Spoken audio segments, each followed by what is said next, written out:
Nicaraguan arms deals, stolen computer databases, weapons testing on local Cabazon Indian land, and a lawsuit alleging conspiracy from the highest federal officials for the past 30 years. Bad things seem to happen to those who get too close to uncovering Cabazon Arms and its dealings with the federal government. All right, Dave, so for the next 2 nights, we're going to be investigating yet another true crime mystery. Yes, we are. This is going to be really interesting because it involves an investigative journalist who was found dead in his hotel room in Martinsburg, West Virginia. And by all appearances, it kind of looked like it was an open and shut suicide case. But then people started to question. Yeah, and the people that were closest with him, his family, you know, it was not characteristic of him to want to do something to harm himself, especially with what he was working on. And when people started looking further into it, there was more to this story than anyone could have ever imagined. He was actually investigating probably one of the most interesting international conspiracy theories that no one has ever heard of. And once they started looking into what he was actually trying to connect, it included various levels of global government, an international cabal of spies, as well as international drug cartels and United States politicians that the New York Times said was big enough to put Watergate to shame. Yeah, this was some next level stuff. And for the next 2 nights, we are going to be staying in the actual hotel room where this investigative journalist was found dead, and hopefully hear the story from him as to how the events transpired on that fateful night.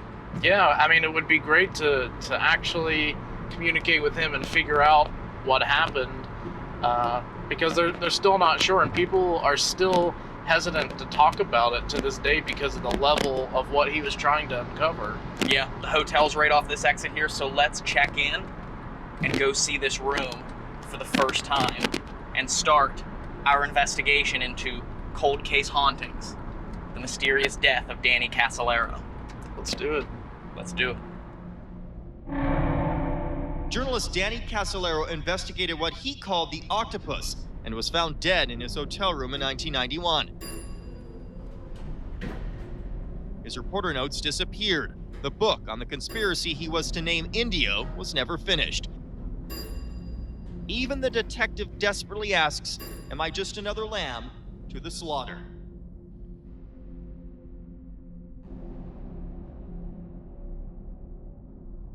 We have all of our equipment loaded up here on the cart, and we are standing in the hallway right in front of room 517 in the former Sheraton Hotel. Yes, we are.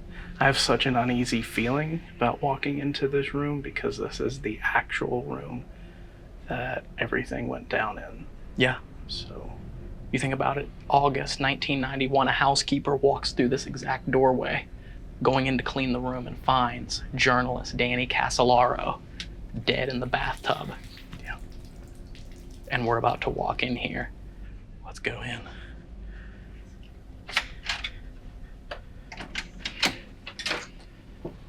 Oh.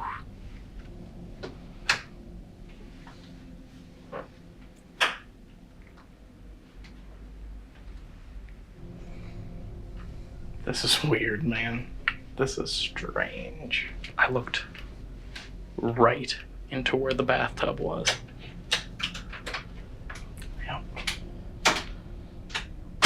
Yeah, and like we were saying on the way down here, this room is on the 5th floor, so none of the plumbing or anything like that could have been changed after this happened. No. This is the bathroom. And this is probably not the bathtub, but this is where the bathtub was. Yes, it is. Are you picking up on that? It's just Yeah. like such a weird, odd energy in here. Yeah, because what happened? What happened to him? He had a whole binder, a whole case, an accordion case full of documents and notes of his work trying to connect these conspiracy theories to different government politicians and different crime rings and crime circles. When they found him, all of it was gone. Yeah. Still, it has never been seen to this day. All of those notes that he had with him, gone. What happened? What happened to you, Danny?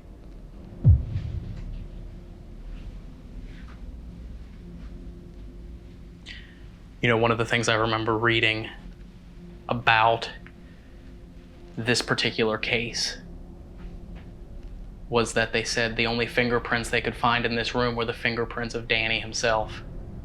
And what's so creepy about that, and it was actually made clear by Theodore Schendel, who's a former Buffalo police officer who knew Danny Casolaro, spoke to him before he died.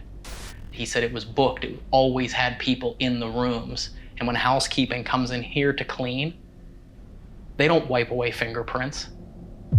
He said this place had been wiped clean of fingerprints by the time the police made it here. Yeah. Only one fingerprint. Only one fingerprint found. On the bottom of an ashtray. Why? I don't know. All of it stinks. It stinks of mystery. It stinks of a cover-up, which is what his family, friends, and co-workers were saying. It stinks of a cover-up. It does. But yes, it does. We need to actually go in detail, in depth, into some of the stories, into some of the information that this case holds. So do you want to sit down, pull up some articles and read through them and see what interesting tidbits we can find about this case? Yeah, let's get it started, man. Let's see what we can dig up here. Let's do it.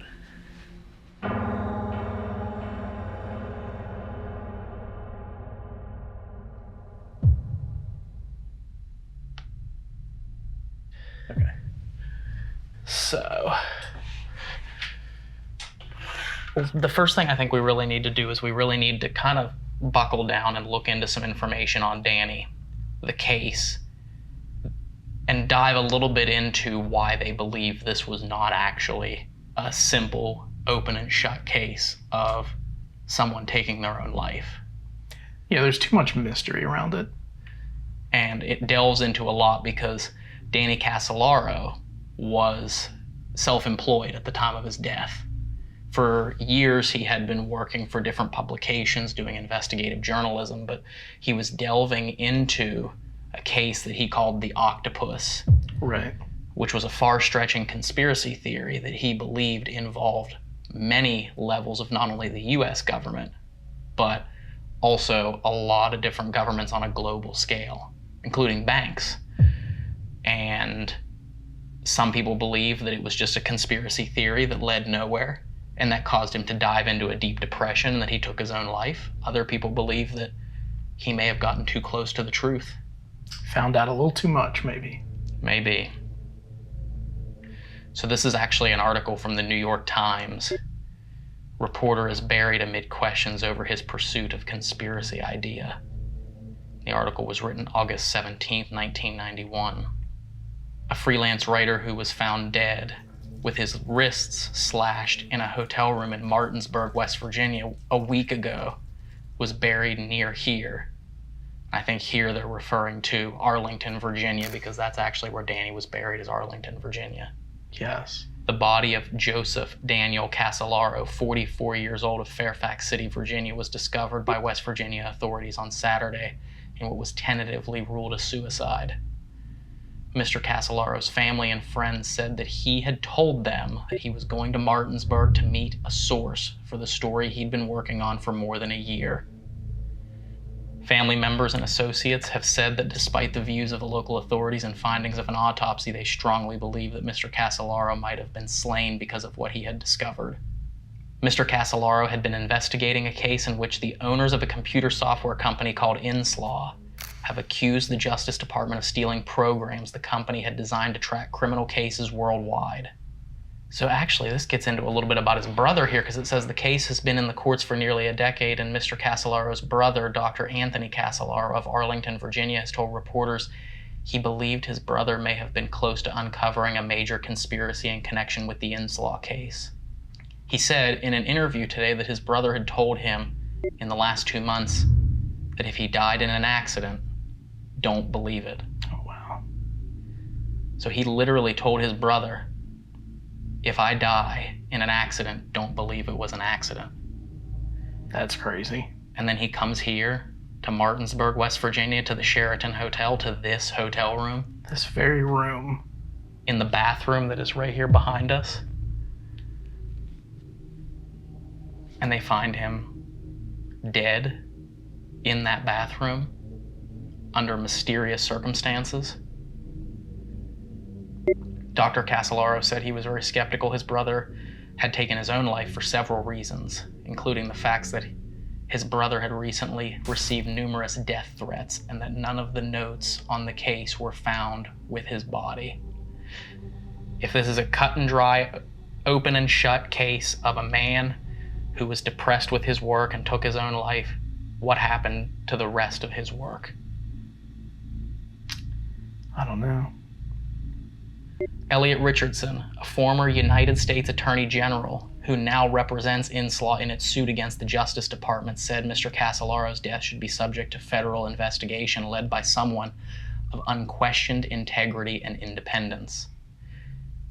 Former Attorney General of the United States of America says your death should be investigated.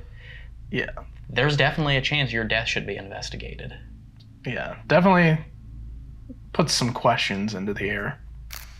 Mr. Richardson said today the significant thing about Danny's death is that he was seeking confirmation of what he believed he already knew.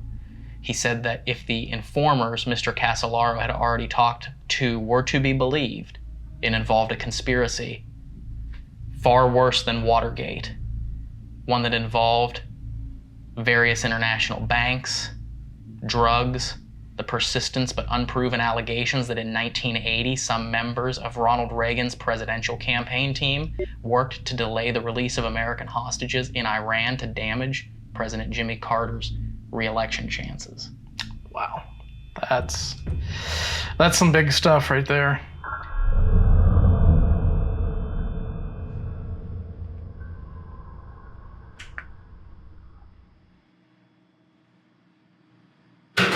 Oh God! What was that? That light just fell over somehow. How the hell did that get... How the hell did that fall over? I don't know. It's been sitting there for 5 minutes. Hold on. Hold on.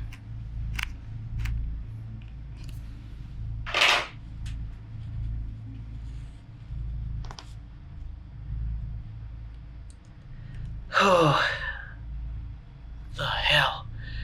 Getting B-roll shots and that light that's sitting behind the door just toppled over.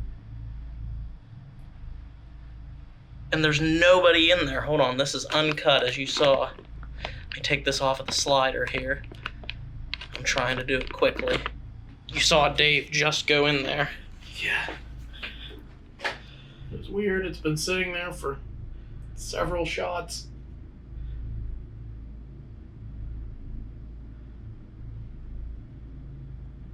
Danny?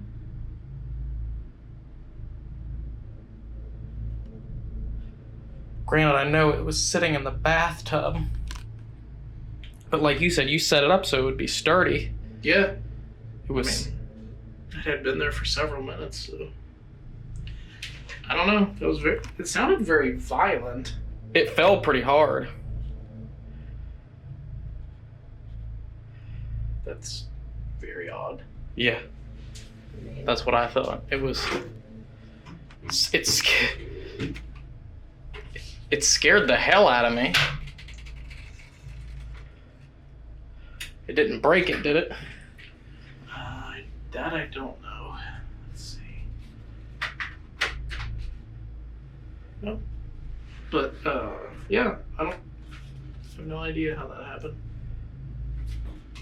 Well, Danny, if you didn't like us sitting that in the bathtub, we're sorry about that.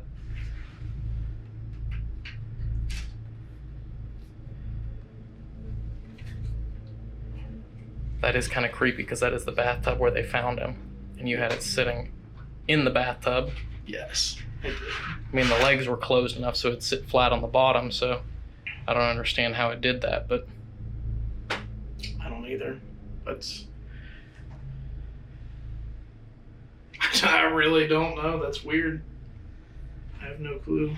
Like, I'll try and set it back up how it was. Okay, let me move out of the way here.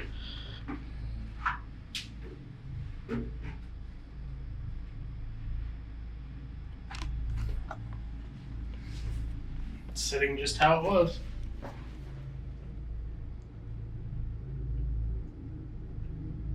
Sitting perfectly in the bathtub.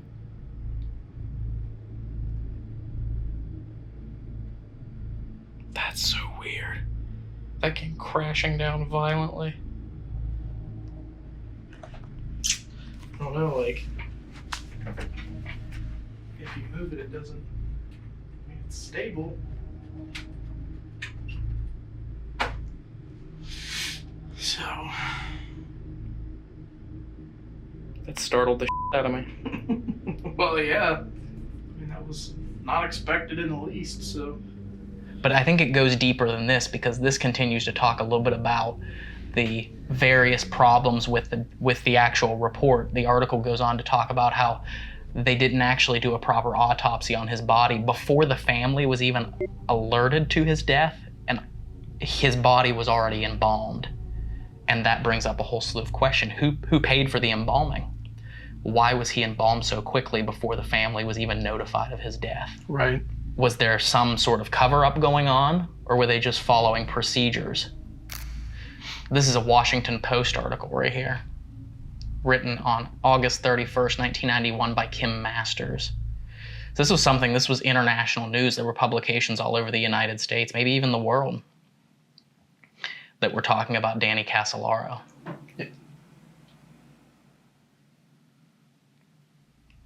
What was that? It sounded like a knock. It sounded like something like is behind this conjoining door right here. That we're talking about Danny Casolaro. Yeah. That we're talking about Danny Casolaro. Yeah. That was weird. There's a conjoining room to this that we also rented for a couple of nights to keep the equipment and the gear and to have a separate room to sleep. 515, which is right on the other side of that door right there, and it sounded like someone was moving around in there. It did. One of the things that I had brought up earlier, I wondered if maybe whomever did this to Danny stayed in that room over there and somehow made their way in here. Because nobody knows. Mm-hmm. Nobody knows. It would be the perfect place to actually make your entrance if you were trying to break into the room, or unless the person that actually carried out this heinous crime was let in voluntarily. That's also something we have to look into.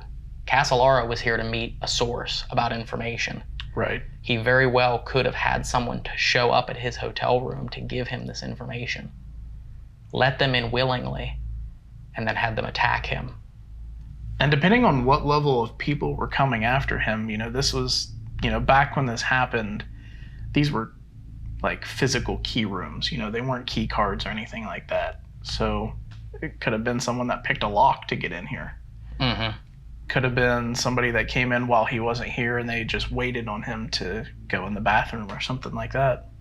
The next article that we are going to look into is from the Buffalo News. This is buffalonews.com.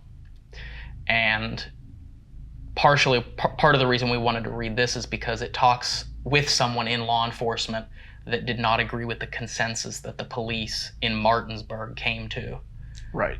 And it's very interesting in regards to the death, because the cause of death, and this may be kind of graphic, so please, if you are not comfortable with hearing his cause of death, Danny was found in the bathtub with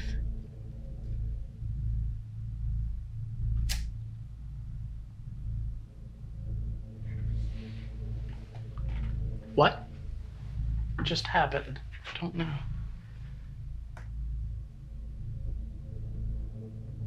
Cannot recover data.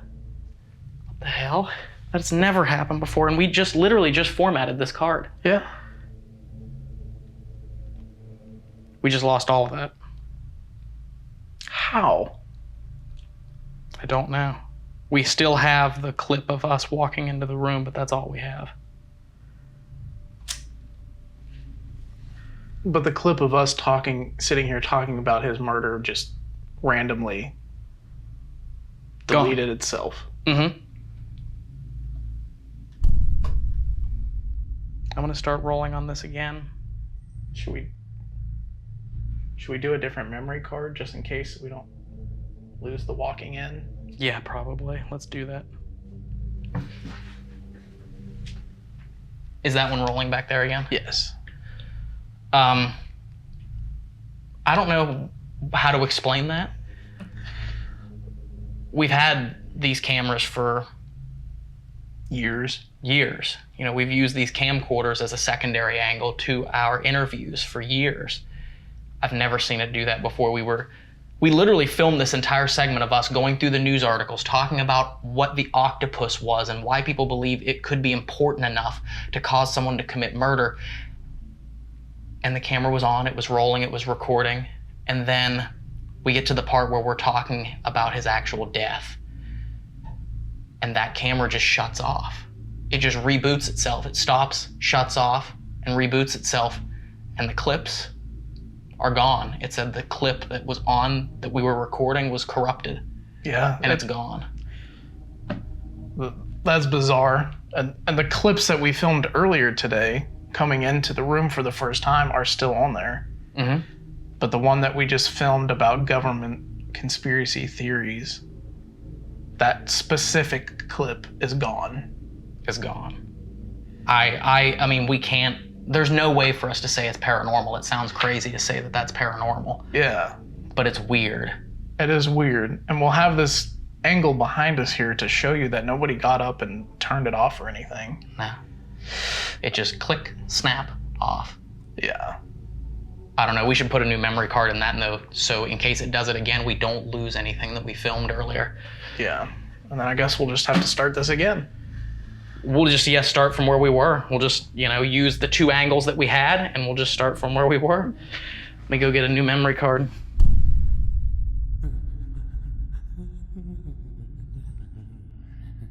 I'm over this conspiracy stuff. That was weird.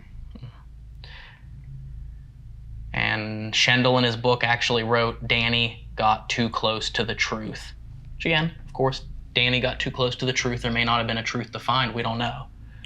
But it's definitely very interesting, fascinating, peculiar. Is the octopus real? Is there some sort of overarching government conspiracy theory that drove this man to search for answers to the point that he was taken out, that he was murdered? I don't know.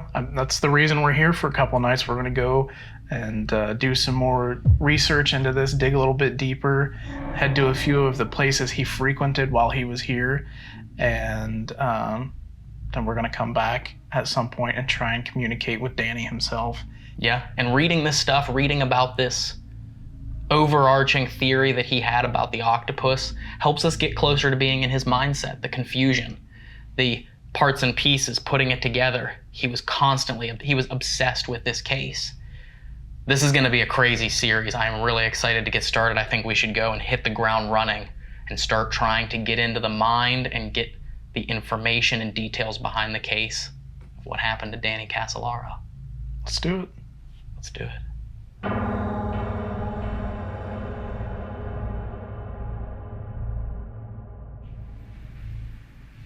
All right, this is night one. This is abandonment. We are leaving the hotel room.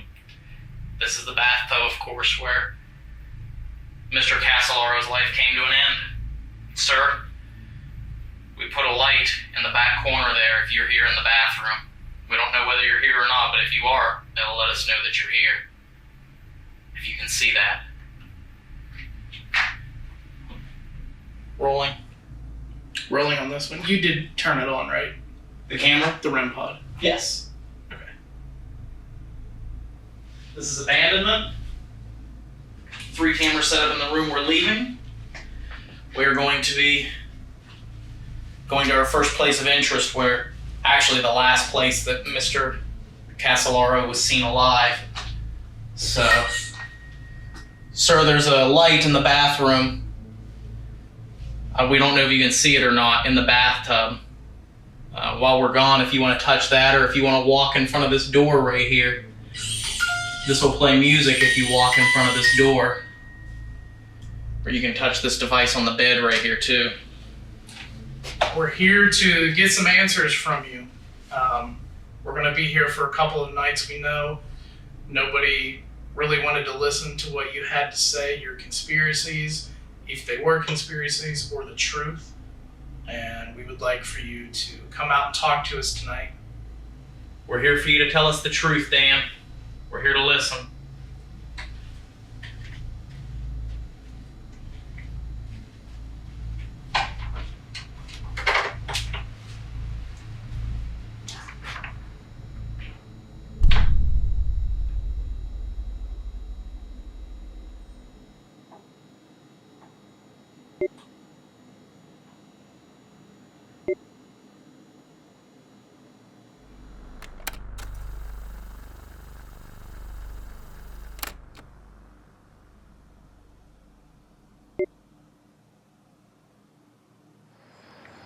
So Dave and I are walking along the road here. We just left the hotel.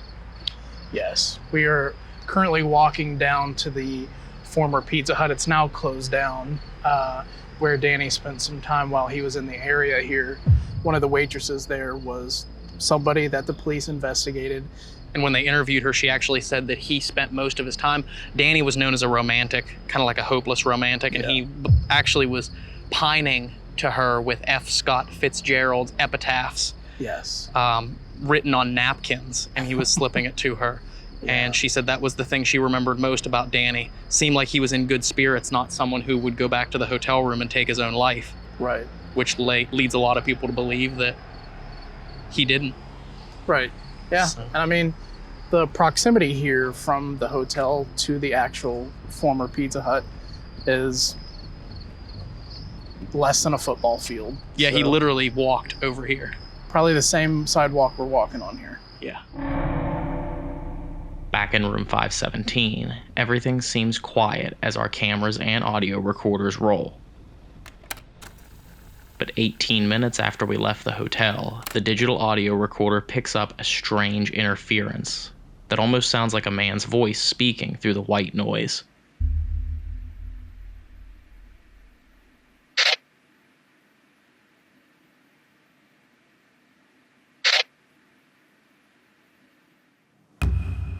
None of the other microphones in the room picked up this sound at all, leading us to believe it may be a partial electronic voice phenomenon, or something unexplained speaking through the recorder. It's too inaudible to know for sure, but in about 15 minutes we'll capture another that appears to be speaking more clearly. Alright, so we were walking up right here on the former Pizza Hut where Danny spent some time, again, like we said, while he was here. And it's kind of weird because it looks like they just recently shut this place down. Yeah. It does look like it was just very recently closed. They have all the windows actually papered up. Yeah, it's strange. I mean, you can kind of see in there, it's very limited, but It's pretty interesting though, just to be here and to see this. That doesn't do anything. Yeah, it's crazy to think that, he walked probably the same sidewalk that we did and crossed the same place we did and walked right up to that door right there and went in and spent a couple hours having some beer trying to pick up a waitress. Yeah. There's a lot of testimony in this case that didn't seem to be taken into consideration. His mood, his demeanor, the night that he was here at the Pizza Hut, his friends and his family, what they knew of what he was doing and the death threats that were being sent to him prior to his trip here to Martinsburg. None of that was taken into consideration before the medical examiner put pen to paper and finalized his cause of death on the death certificate. And that whole scenario was shady as well. Yeah, embalming him. Yeah. Pretty interesting. So, well, hopefully we're getting something on abandonment up there. I hope so. Let's wrap this part up and we'll check back in with abandonment here. Yeah, let's go. Back in room 517, it's been about 28 minutes since we left. And more bizarre and unusual events are about to take place. With 9 hours of recording space and a stable power supply, the camera in the bathroom mysteriously stops recording.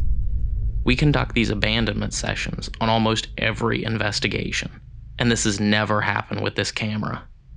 But one of our other cameras also malfunctioned not long ago as we were researching this case. Danny was found in the bathtub with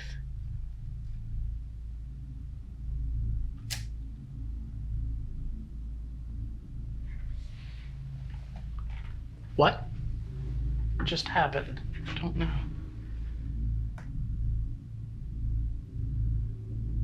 Cannot recover data. 2 cameras, 2 separate occasions of unexplained malfunctions. What could be the cause? We have no idea. 23 minutes will pass before the next strange occurrence. And once again, it comes from the bathroom. And once again, the digital audio recorder picks up what sounds like a man attempting to speak to us. Though very brief, it's very sudden and startling.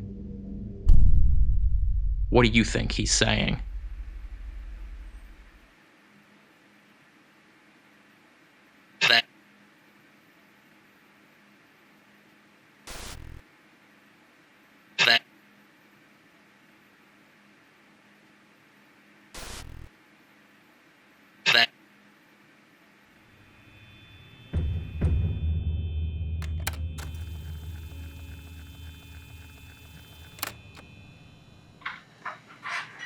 We're back.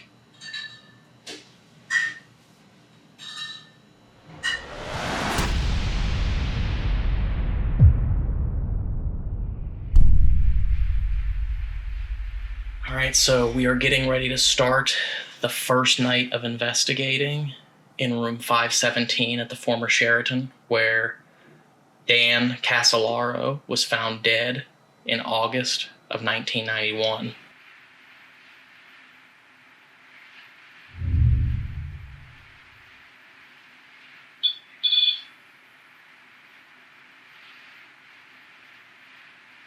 Yes.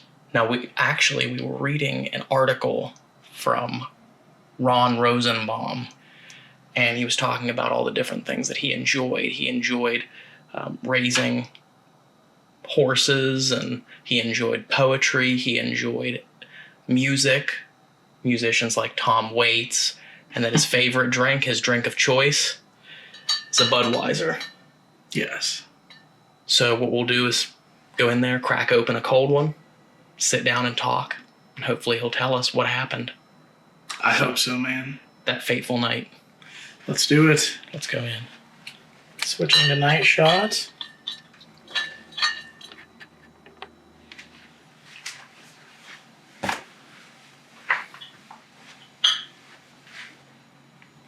Shutting the door.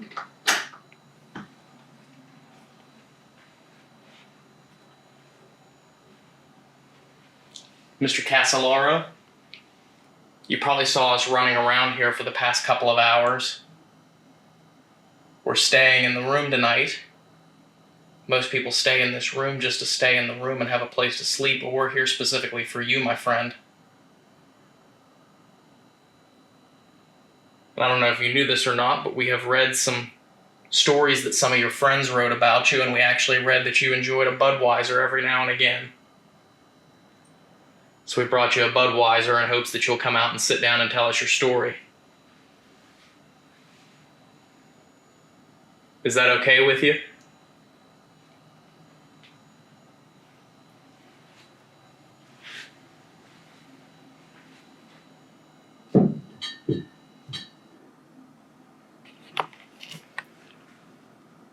What do you think? Should we crack open these beers? And I know one thing you were worried about was that the room was bugged. When you were here to meet with your informant, your source, in August of 91, you were afraid that the room was bugged so you wouldn't have conversations in here. Well, I can promise you 100%, Dan, we checked for wires. There's new management in the hotel. We promise you can talk to us. There's no bugs in this room. There's no wires, there's no microphones except for the ones that we are going to use to try and capture your voice. It's your turn to tell your story. We're just here to help you do that. We have a couple of strange looking lights and devices around here that might look like some kind of a government rig or government setup or something like that, but these are ours. We brought them with us for you to communicate with us. To let us know that you're here. And you can just simply walk up to each one of them and try and touch it, and it'll let us know that you're here.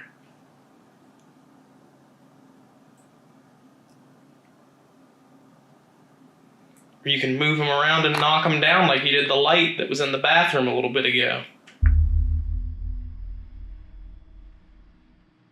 Oh, God! What was that? That light just fell over somehow. We've got some that are pretty easily knocked over if you are interested in that.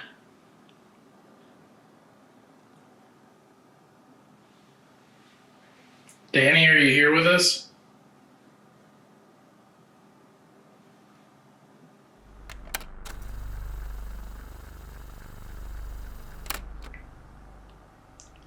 Dan, we are going to be here for a couple of nights, and we'd like to earn your trust and have you come out and talk to us. They told the world that you killed yourself right in there in the bathroom, in the bathtub. Did you do that to yourself?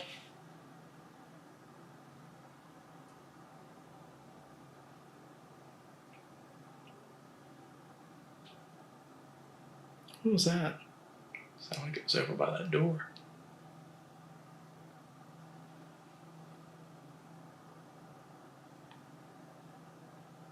Because if you didn't, this is your chance to set the record straight, Dan.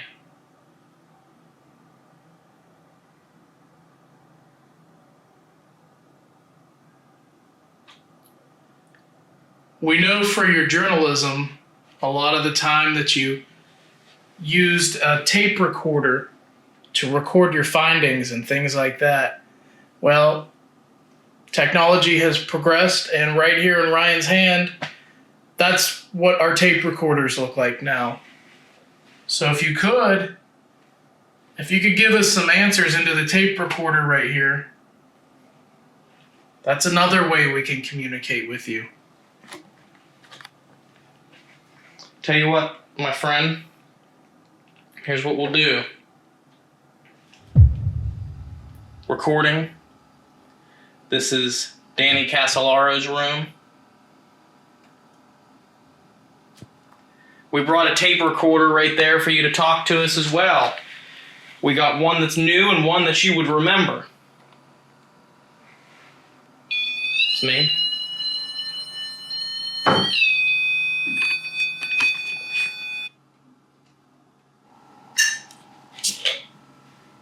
How about that, buddy?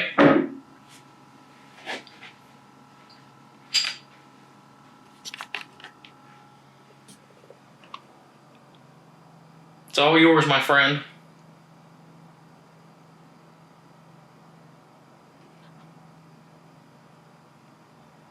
What's that? I'm not sure.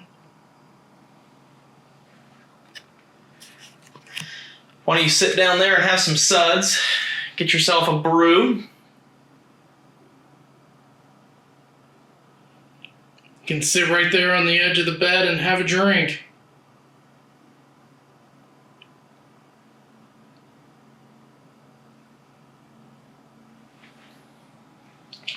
Sit down and have a conversation with us.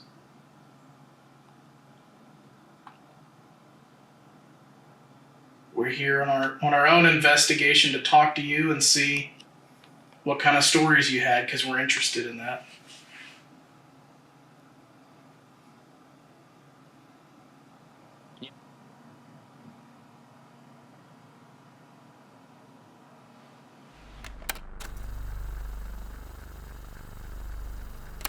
Let me try a little experiment here, Danny. There's a little box right here. Whoops. We got a little box right here that I'm going to set down right here on this desk. I'm I'm not going to sit here in this chair. I'm going to move out of the way so you have some space to use it once I set it up. But there's a lot of people believe that you can use this box to make your voice clear and present again. I'm going to go ahead and cut on this tape recorder so that it doesn't interfere. Thank you if you talk to that.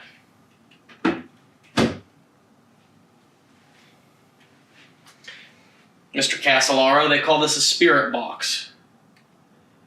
They say that you can use the sound of the white noise to make your voice come through for us to hear.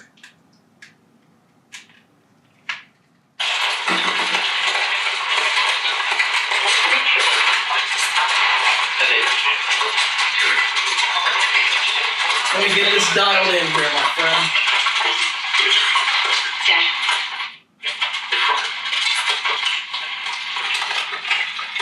Okay. I think I finally got it.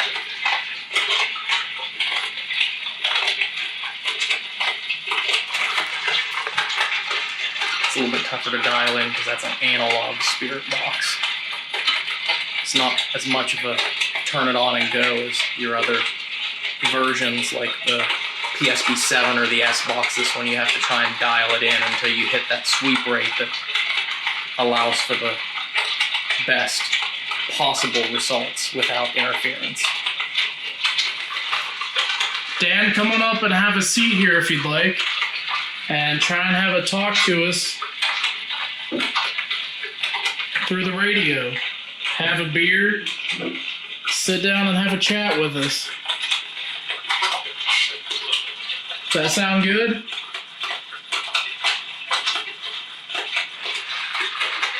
Can you come through and say your name for us, please, so we know that you're here? Get as close as you can to that box and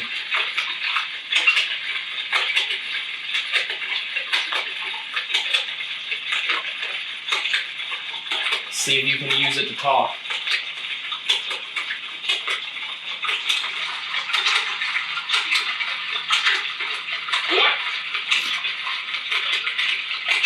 That was creepy.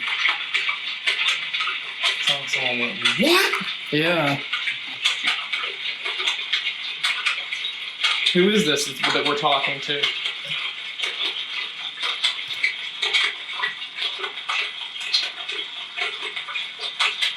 Who's here with us right now?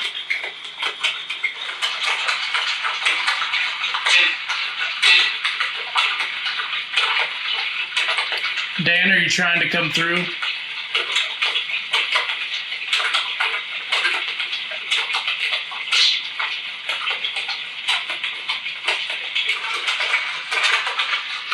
Some of the staff have said that they've experienced your spirit in here.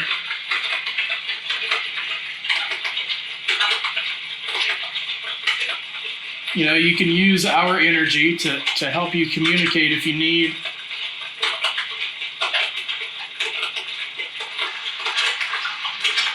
What can we do to gain your trust?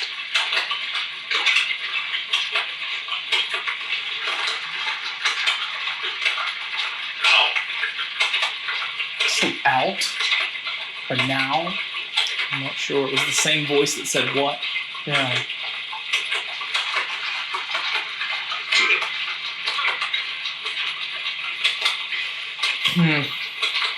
We had a long time there where it was just static and white noise, so it's like it's weird that all of a sudden voices are coming through. Yeah. Make it stop.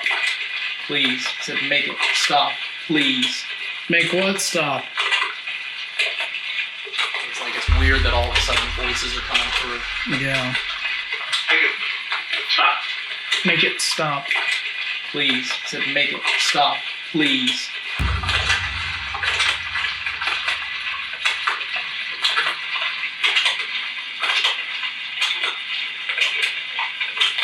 Danny, are you in trouble? Are you in pain?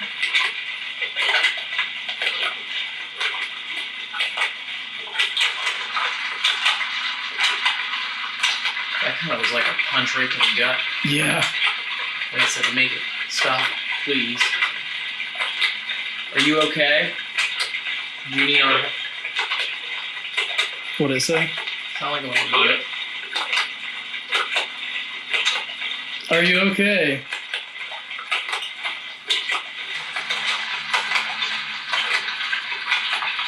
Can you tell us where we are, Danny?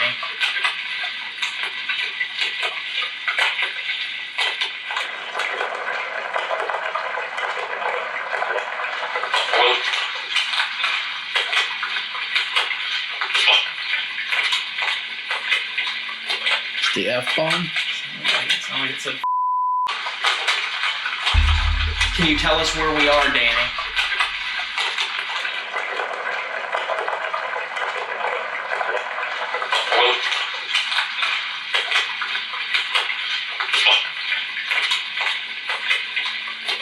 The F-bomb? Sound like it said... Who are you waiting on?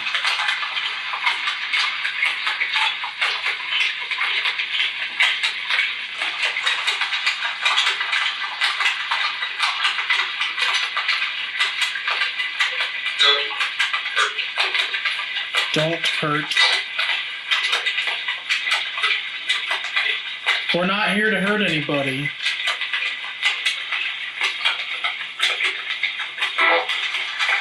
Honestly, we're here just to be friends. We brought you a beer.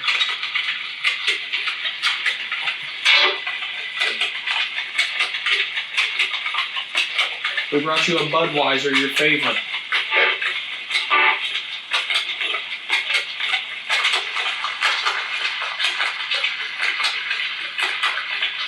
I just got a static.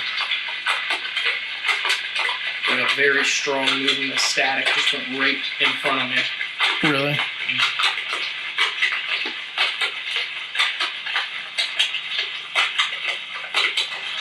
I know you're probably worried because the last time someone came in here, they meant to do you harm, but we don't. Yeah.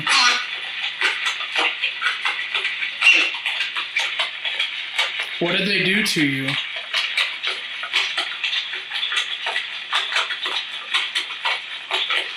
I wonder.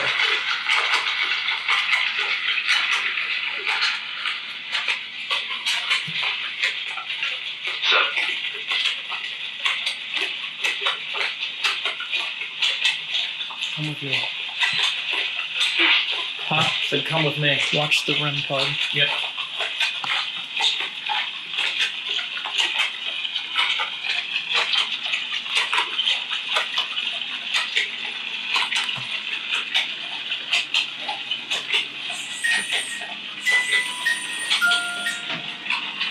Hear that, Danny? You can make that go off too.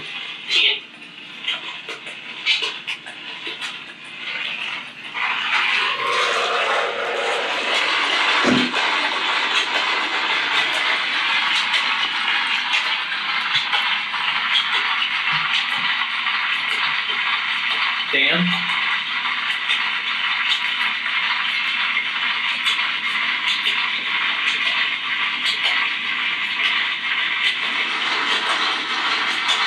Dan, we're gonna have some more questions for you tomorrow. We just wanted to see if your voice would come through more clearly if we came into this room. Which we know is the room that you passed away. If you would rather us go back outside into the bedroom area, let us know by setting off one of these devices.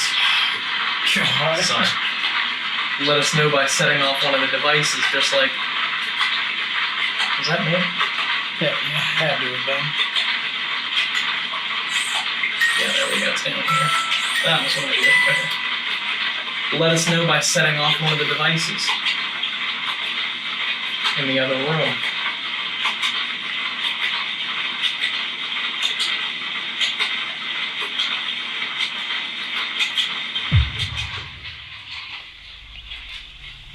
It's gone pretty quiet, but it was really weird because we caught a few voices that started to come through very clearly. Not only did it say the F-bomb, but It sounded like someone said, "Make it stop, please." That was very, very clear. We tried to press for more answers on what they needed to stop. We didn't get anything that we know of yet, so.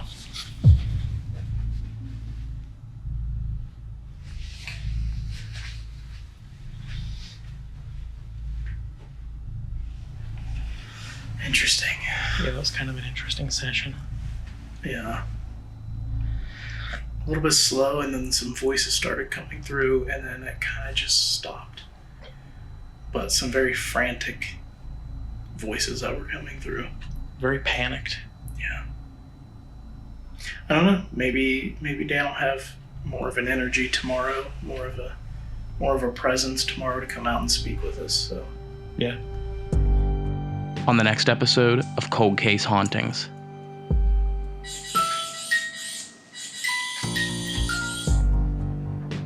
That's interesting. I think an interesting way to go about that would be for you to sit in the bathtub okay. with the headphones and spirit box on. Far from murder? Far from murder? Yeah, we started this day off not knowing, really where we were going to go with this, and now we're just a few hours into it, and we are going to be interviewing the guy who cleaned up the room afterwards. Now you're checking them out, huh? When that mel meter went off in the bathtub, it jumped up to a 10.4 milligauss. That's crazy.